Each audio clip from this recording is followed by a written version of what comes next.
now Major General Mohammed Ali Shah is also with us on the broadcast. Now, sir, what do you have to say about US warning to India, especially ahead of the Quad meet? Firstly, thank you for promoting me to the rank of Major along with Major Shah. I'm not a Major, I'm a Major, but thank you. Okay, now, having said that, I think before the Quad meet, of course, as I told you, it's going to be very, very fruitful, and they are going to come out with a lot of solutions to a lot of problems. And also at the same time, Mr. Anthony Blinken, the Secretary of the US, has also said that they are also reviewing their relationship with Pakistan for the last 20 years. Because Pakistan has to be on the guard, they have to be on the lookout for seeing that, because they are blatantly supporting Taliban. I would say blatantly because though they haven't come out overt with it, but in a very covered manner, they are supporting Taliban for that matter. So US is definitely going to look into it again. Right. Now, they have also said that the role of Pakistan is in enabling Taliban is a victory for the hardliners. What do you have to say about this? No, most certainly, it is a victory for the hardliners from Pakistan, because Pakistan is the only nation, if you see, they are rejoicing as if it's their own personal victory of Taliban coming there, as if they are going to get them some, I don't know what they will get them, I don't know why. And so it certainly shows their blatant support towards Taliban. And when the Haqqani network, which is influenced by Pakistan, all of them, General Faiz Hamid had gone to Kabul to negotiate seats for the Haqqani network. And when, in fact, if you notice one thing, if you analyze this clearly, the entire faction, the Doha chapter of Taliban from Qatar, Rana brother, be it Nana brother Ober, be it Sher Mohammed Starekzai, who was trained at the Indian Military Academy, all those who spoke about Taliban 2.0, a different Taliban this time, about amnesty, about giving equal rights to women, about a lot of progressive things for that matter, so to say, they have been sidelined in the Taliban government. It is the Haqqani network which has come into play. So Pakistan certainly has a good hold over Taliban right now. And so it is like a personal victory for Pakistan, and they are rejoicing for that reason. So hardliners definitely of Pakistan are going to be very, very happy, and they are very happy. Right. Now, do you think that the Quad, these messages coming ahead of the Quad meeting, do you think that the Quad will be holding countries like Pakistan responsible for the action that they have been doing? Because as we can see that because of their actions, a humanitarian crisis has unfolded in Afghanistan, and it's not something that can be ignored. I hope they do. I really, really hope that they do, because this has to be called out by the international community. And as I told you, in 2007, the formation of Quad, the intention behind forming the Quad was totally different. And of course, as time progressed, it lied low for a long time. And then China's mischievous activities also were noticed by the world.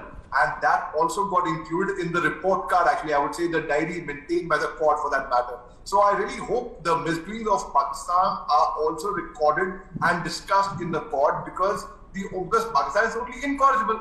And the only way ahead, I see a ray of hope, is when the international community comes together and Pakistan is totally cornered and they have to be put under immense pressure.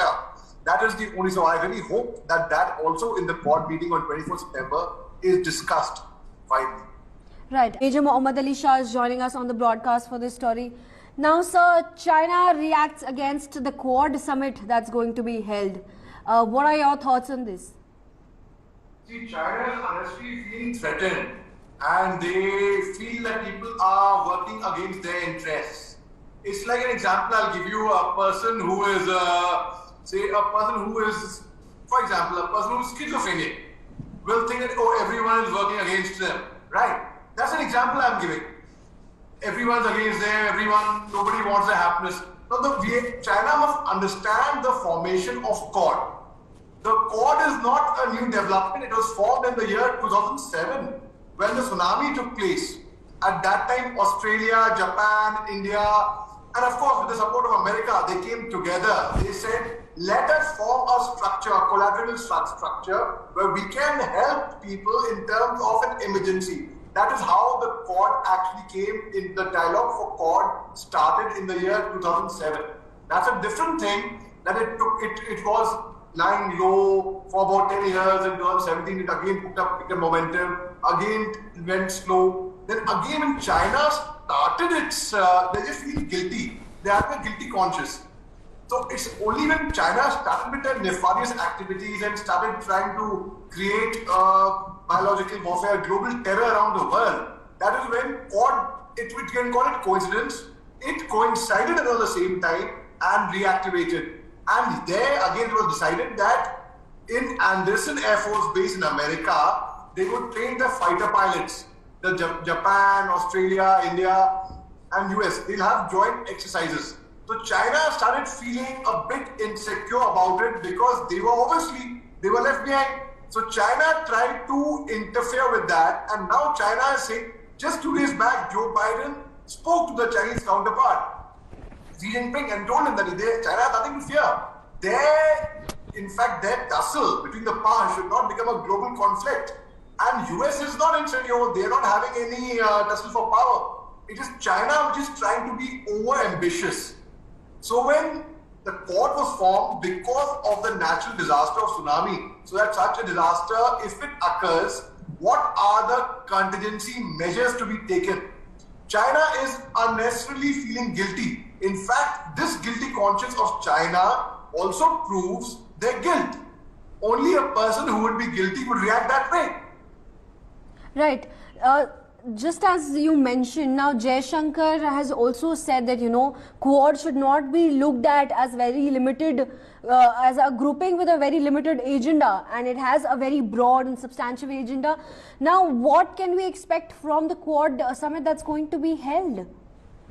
They are going to be talking about various other aspects, not just China. China over there is actually going to be like a fly on the wall, which nobody is actually bothered about.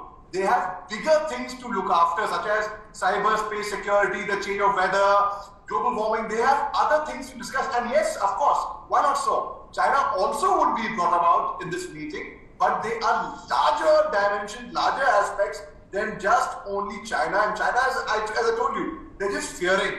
They are thinking, oh, they are the center which is to be discussed. So China will always, in fact, it's a history with China.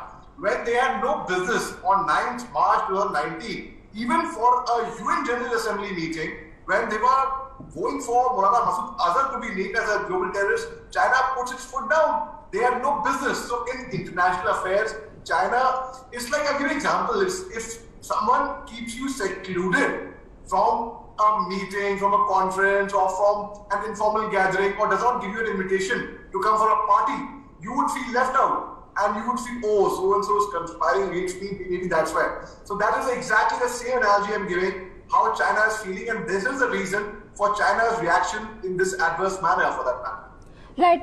Does this reaction also come from the point of view of a suspicion that, maybe COVID origins may also be discussed? Because over the past 1.5 years, we have been talking about COVID origins, and China has been denying that, there is no Wuhan link and did not originate from Wuhan.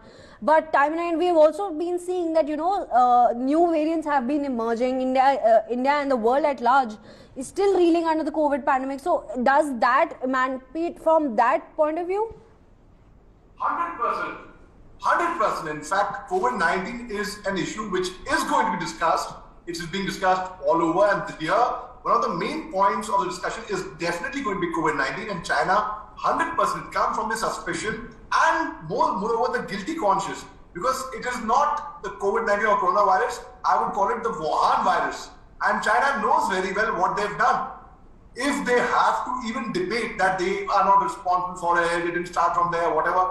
But the very fact, okay, in fact, give the devil its due. And if I buy the story also, which is very, which doesn't have any credit to it, why did China hide it from the world for so long? Even if they say they did not create it, wasn't an intentional virus, why did they hide it? So certainly, most certainly, China, it comes from the suspicion, and China is fearing that. Right. Do you think that this is also a result of them fearing that, with the emergence of a strong Quad, there's also a threat on the Quad taking on the nexus that China is trying to develop with now Afghanistan, Pakistan. So what's your take on it? Yes, I feel though that is not there in the agenda, but 100% that also would be discussed. And China certainly is keeping a hawk's eye in Afghanistan. They have been eyeing Afghanistan for quite some time. It's like a greedy person trying to traveling somewhere and trying to see someone's eating something delicious. So the his mouth will be watering. That's the same thing with China. China is trying its best to develop a colony into Afghanistan, which means the entire country will be Afghanistan. But in your own house, where someone comes and invades and says, this room is mine, you need permission to knock and you to come in, to go out, you knock before you enter. Similarly, China is trying to create that colony into Afghanistan. Like the way we had the Portuguese and the French, we had Goa and Pondicherry, a classic example of that. Similarly, China is trying to establish a colony into Afghanistan. They will fund them initially, no doubt. Pakistan has no fund, so Pakistan will not fund Taliban. So it also comes from that because China has got ill intentions. For example, if there's an inquiry against somebody, just an example again I'm giving, so everyone understands. A person who's not guilty will not be afraid of the inquiry. It will only clear the air. Please, most welcome. Go ahead. Have your meetings. Do whatever inquiry you want. But when the person is guilty and when you know there's going to be an inquiry, that person will try his best to evade the inquiry, to go away from there, to not let the inquiry happen at all, to put its foot down. So now that's the same situation of China right now. So China is fearing that, and China knows that the entire global community is anti-China, it's against China. Right, and this also happens to be the first in-person meeting of the Quad countries. So what can we expect out of this meeting, and how important is this Quad meeting for India at this point? It's a very crucial meeting, very, very important meeting for India. In fact, because the first Quad meeting, ever since it was first formal meeting, and most certainly a lot of issues are going to be discussed, and not just discussed, they're going to be resolved, I see. So it's not just about discussing about a problem, but discussing the solution, which is more important. And here, when together, they function together, the good intellectual minds, certainly I see a lot of solutions to a lot of problems coming up with this meeting. Right. So along with COVID and climate, what are the issues that we can expect the leaders to resolve and try to come up with solutions along with these two issues? On 19 June last year, 2020, it was China who had hacked the Australian servers, their Prime Minister, Mr. Morrison. He was very magnanimous not to name the nation, but we all know it was China who had done that. And China has been repeatedly trying to attack their servers. So nowadays hacking and cyberspace, warfare in cyberspace has become a very, very common phenomenon. Most of the people, every day you see a Facebook status or a Twitter, say, oh, my Facebook account has been hacked, please don't respond to a friend request from my side. So we all know who has been doing that, who has actually mastered the art of doing that, who has actually, Sun Tzu's teaching, to win wars without fighting, Chinese author. In that, he has documented that in his book. So similarly, these are other issues of cyberspace, about climate change, global warming, COVID-19, and of course, China's aggressiveness in the South China Sea. That has to be curbed. That also would be discussed very friendly. So a lot can be resolved with this meeting. Absolutely. Major Mohammed Ali Shah, thank you for joining us on the broadcast and sharing these insights from the Quad meeting that's going to be held on September 24.